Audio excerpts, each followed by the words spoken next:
Assalamualaikum warahmatullahi wabarakatuh. Saya Mevani Sintandini akan membahas atau menelisik pokok pemikiran dan kisah perjalanan Isbedi Setiawan ZS sebagai sastrawan Lampung. Untuk yang pertama, kita akan membahas mengenai cerita historis beliau. Isbedi Setiawan ZS merupakan sastrawan senior asal Lampung yang lahir di Tanjung Karang, Bandar Lampung pada tanggal 5 Juni 1958 dari pasangan Zakarin Senet dan Ratmina. Isbedi ialah putra keempat dari 8 bersaudara. Almarhum ayahnya, Zakarin Senet, berasal dari Bengkulu yang berprofesi sebagai pegawai negeri dan ibunya, Ratmina, yang berasal dari Windu Aji Sindang Laut, Kabupaten Cirebon, adalah ibu rumah tangga. Isbedi kecil juga memiliki penampilan yang nyentrik dibandingkan dengan teman-teman lainnya. Bakat kepenulisan Isbedi Setiawan nampaknya sudah terlihat sedari kecil, di mana Isbedi kecil sudah mulai menulis sejak di bangku sekolah dasar, meskipun sajak-sajak yang ditulisnya hanya sebatas curahan isi pikirannya saja. Untuk poin nomor 2, yakni sajak-sajak yang dituliskannya juga tidak terlepas dari kondisi lingkungannya, di mana lingkungan dan kebiasaan menjadi salah satu faktor yang mendukung seseorang untuk menulis. Kondisi ekonomi keluarga Isbedi saat itu nampaknya sedang mengalami kendala, dan hal inilah yang membuat keluarganya harus berusaha lebih keras agar dapat menambah penghasilan. Akhirnya, keluarganya memutuskan untuk membuka warung sederhana di rumahnya. Isbedi kecil sering mendapatkan tugas untuk menjaga toko tersebut. Dan pada kesempatan itulah, dia memanfaatkannya untuk membaca buku-buku silat yang di dalamnya banyak memberikan kata-kata filosofi. Dan beliau menyukai buku-buku karya Kopingho, dan alasan yang mendasarinya yakni di dalam buku itulah beliau dapat menemukan filosofi-filosofi mengenai makna kehidupan yang membuatnya merenung tentang berartinya sebuah kehidupan. Dan selain menulis, Isbedi nampaknya juga menyukai seni bela diri karate. Dan karena kegigihannya dan kerja keras, Isbedi pun akhirnya mampu meraih sabuk hitam di bidang karate. Ini adalah salah satu contoh buku Kopingho, dan Isbedi menyukai salah satu filosofi dalam buku ini, yakni filosofinya, seseorang yang menyenangi seni tanpa memiliki ilmu bela diri akan lemah dan zalim, sedangkan orang yang memiliki ilmu bela diri tanpa diimbangi nilai seni, maka dia akan zalim. Untuk yang selanjutnya, kita akan membahas mengenai tonggak kesastrawanan Isbedi Setiawan ZS. Bakat kepenulisan Isbedi ia artikan sebagai sebuah rahmat dari Tuhan, karena ayah dan ibunya sama sekali tidak memiliki bakat di bidang kepenulisan. Namun, ayah Isbedi nampaknya gemar membaca. Ayah Isbedi merupakan sebuah PNS di mana pada setiap hari Jumat, beliau akan membawa beberapa koran dari tempat kerjanya untuk dibawa pulang. Koran-koran itulah yang nantinya memberikan wawasan kepada Isbedi perihal kepenulisan. Dalam proses kepenulisannya, Isbedi nampaknya dipertemukan dengan teman yang memiliki frekuensi yang sama dengannya, yakni di bidang kepenulisan puisi.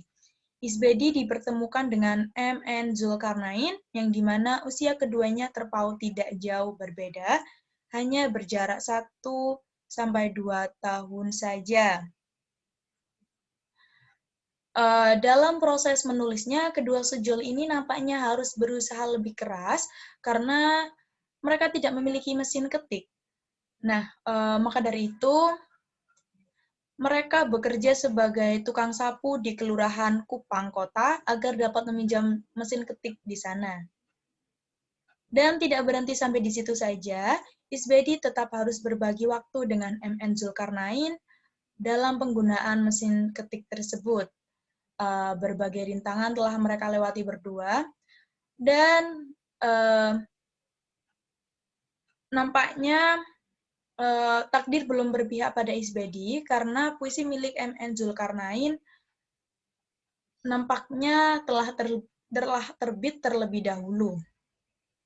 Dan hal ini tidak membuat Isbedi berkecil hati, dan dengan support dan ketekunannya, akhirnya Isbedi karya-karyanya dapat terbit di Swadesi untuk pertama kalinya. Pada waktu Isbedi menginjak sekolah dasar, Isbedi seringkali menulis kata-kata mutiara dan hanya meluapkan unek-uneknya saja. Dan pada tahun 1970, Isbedi sudah mulai menginjak bangku SMP, dan saat itulah Isbedi mulai bersentuhan dengan dunia sastra, di mana tulisan-tulisan beliau bukan hanya sekedar benang kusut yang ada di pikirannya, melainkan beliau juga menuliskan serangkaian puisi dan mulai mengirimkannya ke beberapa media lokal seperti RRI Tanjung Karang dan Pelita Pers. Pada tahun 1975, Isbedi tak hanya berfokus pada kepenulisan puisi, namun Isbedi juga menekuni pada bidang seni teater bersama dengan rekannya yang bernama Syaiful Irbat Tanpaka dan MN Zulkarnain. Mereka mengembangkan kemampuannya di dalam dunia teater di Sanggar Ragam Budaya. Mereka juga sering tampil dalam pementasan teater di luar Tanjung Karang dan Sanggar Ragam Budaya yang dipimpin oleh MZ Simatupang, dan juga terlibat dalam beberapa pementasan seperti Tenggelamnya Kapal Van der Wijk, karya Buya Hamka, dan beberapa karya MZ Simatupang seperti Hari Semakin Senja, Midra Sebuah Drama Kolosal, Pemuda Dimakan Sumpah, dan Kerikil. Pada tahun 1980,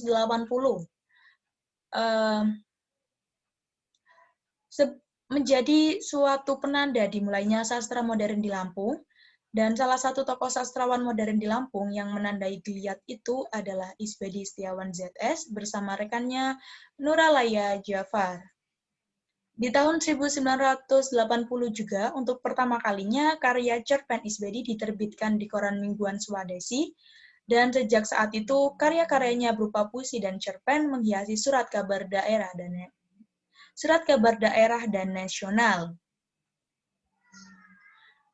Pada tahun 1980 juga,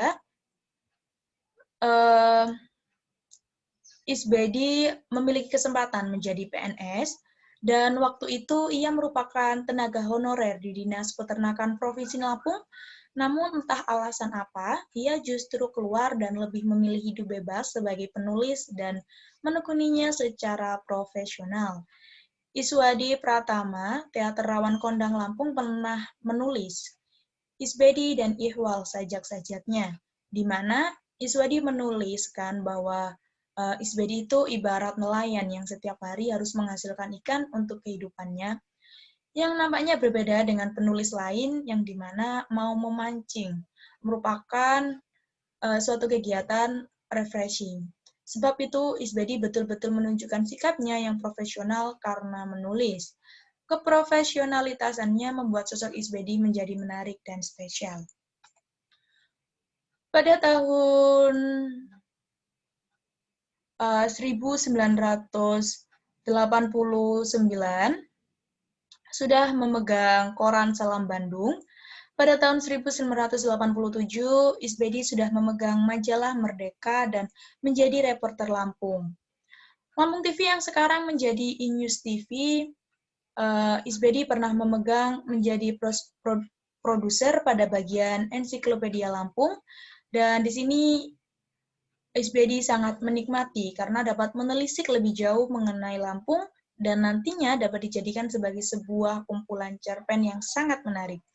Pada tahun 1993 sampai 1999, Isbedi menjadi jurnalis dan wartawan serta memegang Lampung Pos.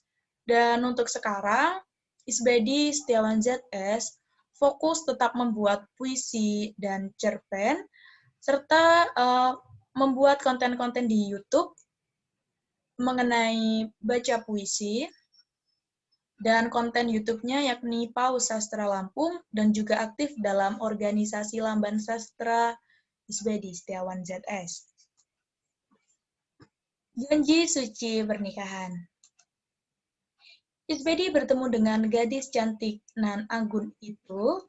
Ia bernama Fitri Anggraini Rofar, wanita kelahiran Kota Bumi Lampung Utara itu nampaknya telah memikat hati sang penyair. Isbedi melangsungkan pernikahannya dengan Fitri Anggraini Rofar pada tahun 1982, dan pernikahan mereka dikaruniai 6 anak. Ada Mardiah Nofriza, Arza Setiawan, Rio Fauzul, Khairunisa, Abdur Robbi, Zafira Adelia Putri. Dan sejak saat awal pernikahannya di tahun 1982, Isbedi menghidupi keluarganya melalui menulis, bahkan hingga kini usianya yang melampaui 60 tahun, ia masih setia menulis.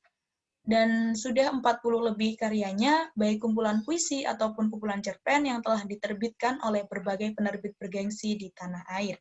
Di antaranya penerbit Gramedia Pustaka Utama, Basa Basi Buku, dan lain-lain. Paus Sastra Lampung sebagai identitas diri. Isbedi Setiawan ZS mendapatkan julukan baru sebagai Paus Sastra Lampung, dan hal ini bermula pada tahun 1987, yang dimana Isbedi pertama kali diundang oleh Dewan Kesenian Jakarta, dan untuk kedua kalinya pada tahun 1989, Isbedi diundang kembali oleh Dewan Kesenian Jakarta pada acara pembacaan sajak 3 penyair Lampung bersama Junaidi Jafar dan Sugandi Putra almarhum. Pada kesempatan itulah, nampaknya Isbedi telah mendapatkan sorotan dari berbagai pihak sastrawan seperti H.B. Yasin yang dikenal dengan Paus Sastra Indonesia. Pada tahun 1987, H.B. Yasin menulis di catatan kebudayaan majalah Horizon yang di dalamnya menyatakan bahwa di Lampung ada Paus Sastra bernama Isbedi. Dan tak berhenti sampai di situ saja, catatan H.B. Yasin itu lantas disalin dan dimuat kembali oleh koran Jayakarta, yang pada waktu itu redaksi yang menaunginya adalah Aspar Paturusui. Dan tak salah kiranya jika kita melihat aktivitas Isbedi sebagai sang pembaptis generasi sastrawan. Setelah itu, Isbedi diundang juga pada banyak pertemuan sastrawan tanah air dan luar negeri. Dan inilah salah satu bukti bahwa Paus Sastra Lampung ini menjadi identitas diri bagi Isbedi Setiawan ZS, di mana penerbit-penerbit atau koran-koran biasanya menyebut Isbedi dengan sebutan Paus Sastra Lampung. Untuk yang selanjutnya, ada Lamban Sastra Isbedi Setiawan ZS. Dalam berorganisasi, Isbedi termasuk seorang di antara tim penggagas dan pendiri Dewan Kesenian Lampung atau DKL, dan pernah menyandang sebagai Ketua Bidang Sastra dan Teater di beberapa periode. Organisasi ini didirikan untuk menjembatani antara pemerintah daerah Lampung dengan seniman-seniman Lampung tentunya. Untuk menghormati kiprahnya dalam dunia sastra, beberapa teman sastrawan maupun pemerintah seni budaya dan politisi mendirikan komunitas Lamban Sastra Isbedi Setiawan ZS dan sebuah komunitas yang memiliki komitmen terhadap pengembangan literasi di Provinsi Lampung.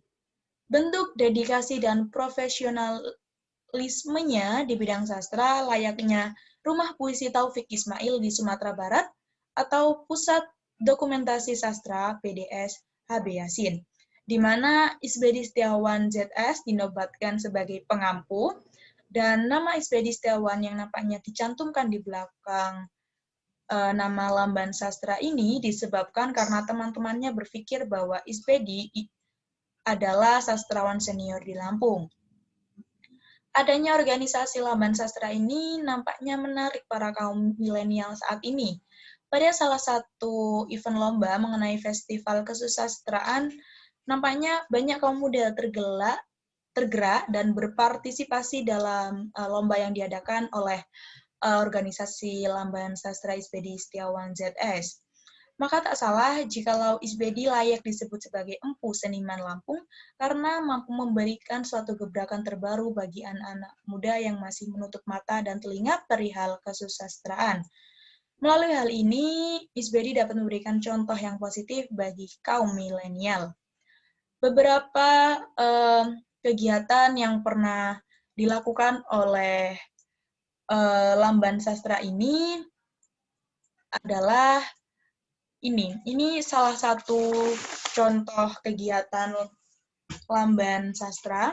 Untuk yang foto pertama, Lamban Sastra mengadakan live di Facebook Meditasi Coronavirus yang membahas mengenai 1 tahun meditasi coronavirus Aceh sampai Papua.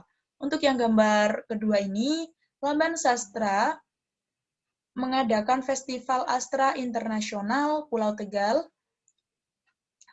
Mas pada Januari 2020 dengan topik berpuisi di atas debur ombak. Di gambar yang ketiga, Lamban Sastra Isbedi Setiawan mengadakan pemutaran film dan diskusi dengan tema Istirahatlah Kata-Kata yang digelar pada 26 September 2019. Dan untuk yang terakhir, di gambar nomor 4, Lamban Sastra mengadakan konteks baca puisi bagi kaum ibu.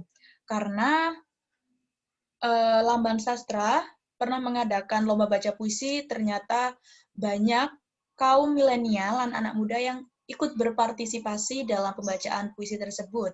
Maka dari itu, Lamban Sastra juga mengadakan suatu kontes baca puisi bagi ibu-ibu yang diselenggarakan pada 21 Desember 2019.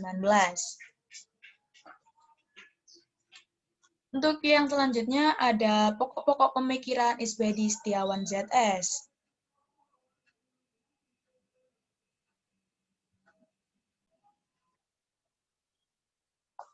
Dan untuk selanjutnya kita akan membahas mengenai pokok-pokok pemikiran Isbedi Setiawan ZS.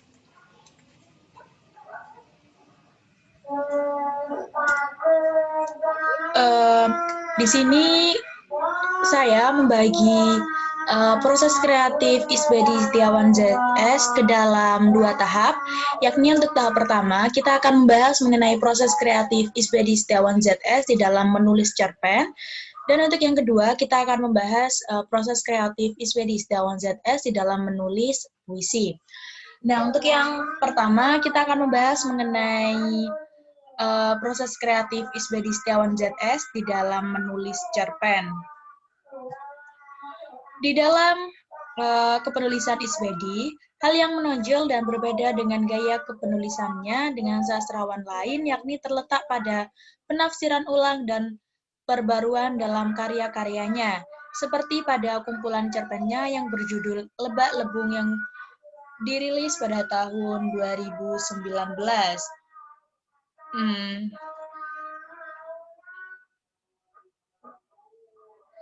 Dalam kiprahnya sebagai sastrawan, Isbedi tentu memiliki ciri khas yang menonjol daripada sastrawan-sastrawan lainnya, dan salah satu ciri khas yang menonjol dan berbeda yakni terletak pada penafsiran ulang. Nah, cerita-cerita yang ada di dalam Lebak Lebung ini Isbedi dapatkan pada saat ia ditugaskan untuk menelisik lebih jauh mengenai Lampung Utara, yakni di Tulang Bawang Barat. Dan pada saat itu ia bekerja di iNews TV dan menjadi produser pada bagian ensiklopedia Lampung. Nah, maka dari itulah Isbedi dinilai beruntung karena beliau mampu membuat kumpulan cerpen yang di dalamnya dikemas dengan kebaruan dan imajinatif kesastrawanannya. Dan untuk yang kedua, dalam kepenulisan cerpen, Isbedi menghindari kata-kata yang lazim digunakan penulis pada umumnya, seperti penggunaan awalan kata legenda, konon, di suatu desa, ataupun pada zaman dahulu kala.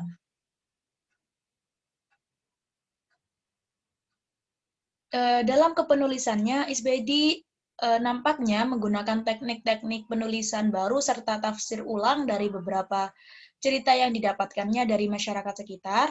Dan dalam kepenulisannya, Isbedi itu memberikan kebaruan dan menghindari kata-kata yang digunakan oleh cerpenis pada umumnya, yakni awalan kata legenda, konon, atau di suatu desa, atau zaman dahulu kala. Pada cerita Lebak Lebung, di mana gaya kepenulisan Isbedi ini diawali dengan penyebutan nama tokoh dan latar tempat pada saat itu. Isbedi mencoba tidak menggunakan kata-kata yang lazim digunakan penulis cerita rakyat pada umumnya. Dan pembaruan gaya kepenulisan yang dilakukan oleh Isbedi bukan tanpa sebab, yakni Isbedi berharap agar pembaca merasakan nuansa baru dalam membaca sebuah cerita pendek, dan namun nampaknya hal ini menjadi sebuah ciri dari gaya kepenulisan oleh Isbedi Setiawan. Untuk yang ketiga, Isbedi melakukan kreativitas yang dapat dikatakan berani pada detail tokoh, alur cerita, ataupun ending cerita. Dan hal ini Isbedi lakukan agar cerita yang ditulisnya menjadi enak dibaca dan memberikan kebaruan di dalamnya. Dalam suatu cerita rakyat, penulis ataupun masyarakat yang mendiami tempat tersebut tidak mengetahui secara pasti siapa pencetus legenda turun-temurun mengenai cerita-cerita yang telah tumbuh dan berkembang di dalamnya. Jadi, perbedaan cerita di kalangan masyarakat, hal itu tentu saja menjadi rintangan tersendiri bagi Isbedi dalam mengemas cerita-cerita yang nantinya akan beliau bukukan.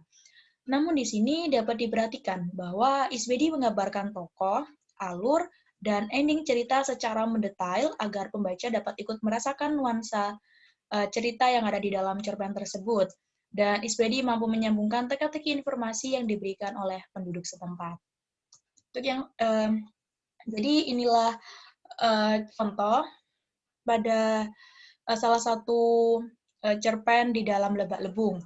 Bisa kita lihat bahwa di sini ada cerita Tuma, Gatau Cegagu, dan Lebak Lebung. Di sini kita bisa lihat bahwa Isbedi tidak menggunakan kata yang lazim digunakan cerpenis pada umumnya, yakni legenda, konon, atau di suatu desa, ataupun pada zaman dahulu kala.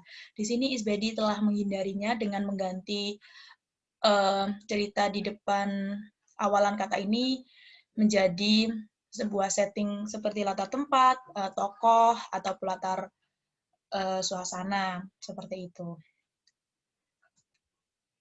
Nah, untuk yang selanjutnya, dalam menulis cerpen, Isbedi sebagai seorang sastrawan menyajikan narasi-narasi yang imajinatif dalam karya-karya cerpen miliknya, di mana Isbedi hanya menangkap tokoh-tokoh dalam cerita, setting, alur cerita yang didapatkannya melalui penutur cerita. Lantas setelah itu, Isbedi akan menggunakan hak-hak kesastrawanannya untuk menceritakannya kembali secara imajinatif.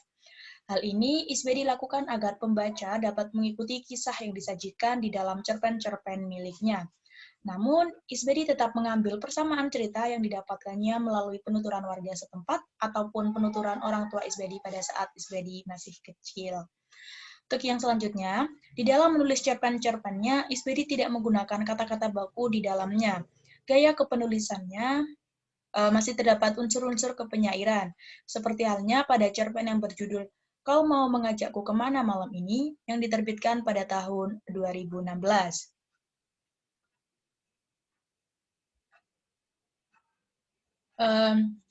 Namun nampaknya, jiwa-jiwa kepenyairan Isbedi ini tidak dapat terlepas dari karya-karya cerpen miliknya, di mana dalam menulis cerpennya, Isbedi tidak menggunakan kata-kata baku di dalamnya, dan salah satunya yakni akhiran kata yang berbunyi sama layaknya syair pada puisi.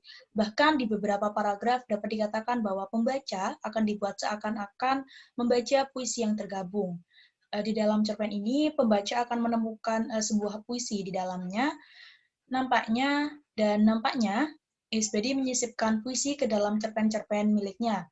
dan pembaca akan dibawa ke dalam suatu cerita yang ringan, namun terdapat pesan-pesan yang mendalam melalui adanya puisi di dalamnya. Untuk yang selanjutnya, dalam penggunaan diksi dan kalimat dalam cerpennya, Isbedi nampaknya masih terbawa dengan kepenyairannya. Meskipun diksi tersebut tidak mendominasi dalam cerpennya, seperti halnya yang didapatkan dalam cerpen Kau Mau Mengajakku Kemana Malam Ini, terdapat diksi yang menyatakan bahwa bagai sayap-sayap Raja Wali ingin terbang lepas di udara. Kalimat ini nampaknya biasa kita temukan ya pada puisi-puisi yang dimana dalam cerpen karya Isbedi ini, kita setidaknya dapat menemukan kolaborasi antara cerpen dan puisi, karena gaya kepenulisan Isbedi selain menyisipkan berbagai diksi di dalamnya, nampaknya memperlihatkan pola yang mirip. Dan dalam menulis cerpen, pola kepenulisannya yang paling menonjol yakni pada awalan kata yang terdapat pada subbab baru ataupun pemisah adegan satu dengan adegan lainnya yang biasanya ditandai dengan bintang 3 dalam sebuah cerpen relatif sama dengan menggunakan huruf kapital dalam awalan katanya. Nah, yang tadi sudah kita bahas, terdapat pola yang mirip antar cerpen. Pola kepenulisannya yang paling menonjol terdapat pada awalan kata ataupun pada subbab baru. Isbedi selalu menggunakan huruf kapital dalam awalan katanya. Dan untuk selanjutnya, selalu mencantumkan tahun, bulan, dan tempat di akhir cerita miliknya, serta tidak lupa menambahkan catatan keterangan. Di mana hal ini dilakukan oleh Isbedi, dikarenakan Isbedi akan melibatkan pembaca di dalamnya. Dengan menuliskan tahun dan tempat, Isbedi semakin memperjelas setting dan waktu kejadian di dalam cerita. Isbedi berharap pembaca mampu terlibat dan masuk ke dalam cerita yang ditulisnya, seperti contohnya pada salah satu cerpen yang berjudul Kapal Menembus Malam, yang terdapat dalam buku Kau Mau Mengajakku Kemana Malam Ini, dan di akhir cerita ini, Isbedi mencantumkan kata Lampung, April 2016. Dan dalam menulis cerpennya, Isbedi sebagai seorang sastrawan menyajikan narasi-narasi yang imajinatif dalam karya cerpen miliknya.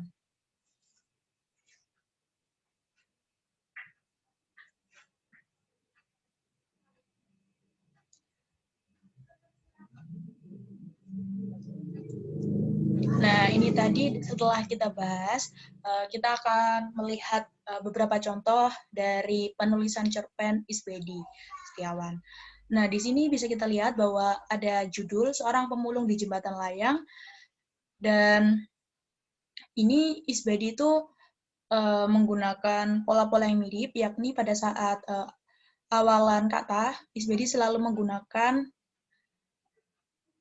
huruf kapital, dan pada saat ada pemisah halaman seperti ini, Isbedi juga selalu menggunakan huruf kapital untuk mengawali kepenulisannya. Dan tidak lupa, Isbedi selalu menambahkan keterangan tempat di sini. Seperti kita lihat bahwa terdapat Lampung, September 2015. Nah, untuk yang selanjutnya kita akan membahas mengenai proses kreatif Isbedi Setiawan ZS di dalam kepenulisan puisi. Untuk yang pertama, Isbedi menjadikan pengalaman ataupun memperhatikan kondisi lingkungan sebagai ide-ide dalam kepenulisan puisinya. Dalam kepenulisannya, Isbedi tidak mengkonsepkan puisi-puisi miliknya. Seperti contoh, buku kumpulan puisi yang berjudul Belok Kiri Jalan Terus ke Kota Tua, ataupun puisi-puisi lainnya, Isbedi selalu mendapatkan ide-ide kreatifnya melalui realita yang terjadi di masyarakat. Seperti halnya buku kumpulan puisi yang berjudul Belok Kiri, Jalan Lurus ke Kota Tua, Isbedi mendapatkan ide-ide yang nantinya tertuang menjadi puisi melalui pengalamannya yang pernah hidup di Jakarta, di mana ia mendapatkan judul ataupun ide kreatifnya dari sana. Bahkan judul Belok Kiri Jalan Terus ke Kota Tua, ia terinspirasi melalui rambu-rambu lalu lintas yang terdapat di tepi jalan. Dan dalam kepenulisan puisi ini nampaknya relatif sama dengan tokoh kepenyairan pada umumnya, yang dimana mereka akan mendapatkan suatu proses kreatif dalam menulis karyanya melalui pengalamannya. Namun yang menjadi pembeda antara penyair lainnya dengan Isbedi, yakni dalam puisi-puisi miliknya, Isbedi nampaknya tidak mengkonsepkan apa yang akan dia tulis dalam puisinya. Yang kedua, tren aliran sufistik di kalangan penyair.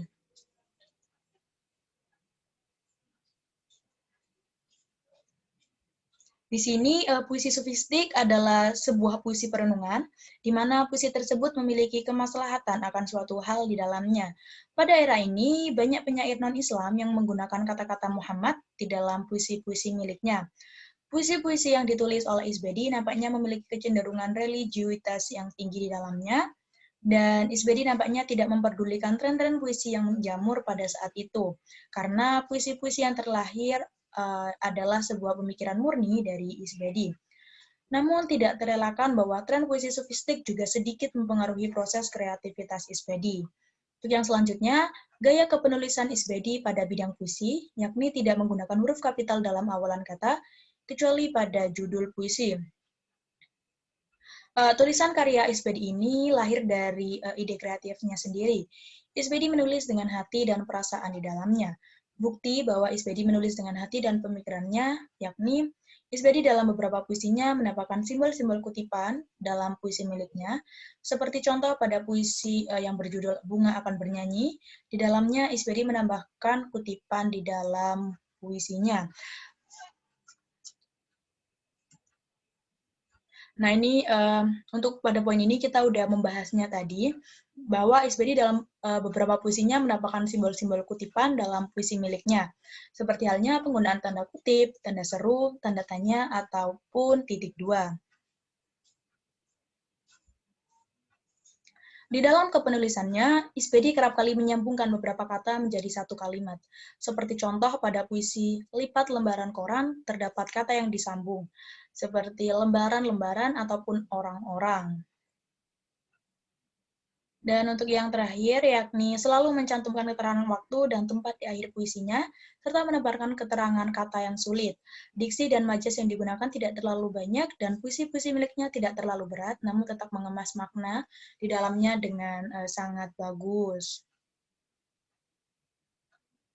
Hal itulah yang menjadikan puisi miliknya menjadi sebuah puisi yang indah. Dan puisi-puisi milik Isbedi ini tidak terlalu berat, namun tetap mengemas makna di dalamnya dengan sangat bagus, dan maka tidak salah dengan bakat kepenyairan dan cerpenis yang Isbedi miliki, ia patut disebut sebagai paus sastra Lampung. Dan untuk slide selanjutnya, ada penghargaan yang diterima oleh Isbedi Setiawan ZS. Dan tak bisa terelakkan lagi bahwa Isbedi memang sudah menjadi bagian dalam perkembangan sastra di Indonesia. Sejumlah penghargaannya juga pernah ia raih. Hal itu dikarenakan dedikasinya yang tinggi untuk perkembangan sastra di Indonesia. Berikut penghargaan yang diterima oleh Isbedi. Untuk yang pertama, Isbedi mendapatkan anugerah Sanggar Minum Kopi Bali, 10 puisi terbaik tahun 1997, Morgana Award 10 puisi terbaik Yayasan Salakunda Bali tahun 1998, juara kedua Lomba Cipta Cerpen Teater Peron UNN Solo, juara pertama Lomba Cipta Puisi se-Indonesia Mahasiswa di Padang, juara ketiga Lomba Cipta Puisi Lingkungan Hidup bagi sama Majalah Lampung, award pada tahun 2003-2006, tokoh seniman, nominator 5 besar karya cerpen, anugerah kebudayaan dan Menteri Kebudayaan dan Pariwisata tahun 2016, 10 besar nominator Katulistiwa Literary Award untuk kumpulan puisi Kota Cahaya tahun 2006, kumpulan puisi Kota Cahaya mendapatkan penghargaan dari DPD KNPI Bandar Lampung pada 28 Oktober 2003, yang menganugerahi KNPI Award 2005 pada sastrawan ini sebagai Lifetime Achievement.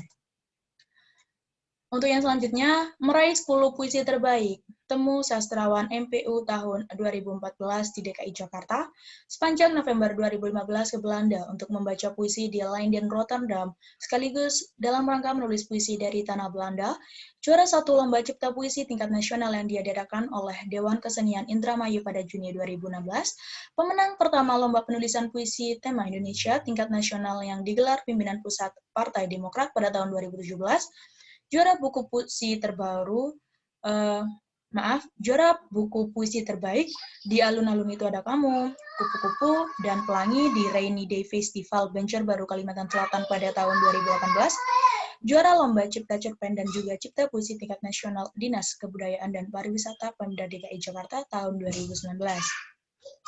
Nah, untuk yang selanjutnya ada karya-karya Isbadi Setiawan ZS. Nah, berikut adalah karya-karya puisi miliknya. Jadi yang pertama ada Menapar Angin, Lelaki yang Membawa Matahari, Laut Akhir, Salamku Pada Malam, Kota Cahaya, Taman di Bibirmu, Dongeng Adelia, Menuju Kota Lama yang memenangkan sayembara buku puisi pada Hari Puisi Indonesia tahun 2014, Pagi Lalu Cinta, Perjalanan Sunyi Melipat Petang ke Dalam Kain Ibu, yang diterbitkan oleh Sigar Publisher 2016, dan masih banyak lagi. Nah, ini salah satu contoh buku puisi karya Isbadi Setiawan ZS. Untuk gambar yang pertama ada Menuju Kota Lama, untuk gambar yang kedua ada Menapar Angin, gambar ketiga ada Alamat Rindu di Kutuk Rindu, dan gambar terakhir ada Lelaki yang Membawa Matahari. Nah, berikut buku kumpulan cerpen karya Isbadi Setiawan ZS. Untuk yang pertama ada Lebak Lebung, Perempuan Sunyi, Hanya Untuk Satu Nama, Dawe Tak Berdering, Selembut Angin Setajam Ranting, Seandainya Kau Jadi Ikan, Perempuan di Rumah Panggung, yang masuk ke dalam 10 besar buku prosa terbaik Katulistiwa Literary Award 2014, dan masih banyak lagi. Berikut adalah salah satu buku cerpen karya Isbadi Setiawan ZS, dan untuk yang pertama, kita bisa lihat bahwa cerpen yang berjudul Kau Mau Mengajakku Kemana Malam Ini. Untuk gambar kedua, yakni cerpen Lebak Lebung. Untuk gambar yang ketiga, ada cerpen Perempuan di Rumah Panggung.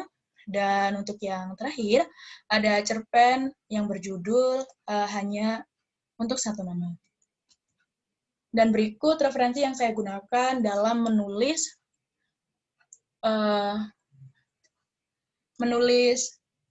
dan menelisik pokok pemikiran dan kisah perjalanan Isbadi Setiawan ZS sebagai sastrawan Lampung. Sekian presentasi dari saya. Apabila ada salah katanya, saya mohon maaf yang sebesar-besarnya. Wassalamualaikum warahmatullahi wabarakatuh.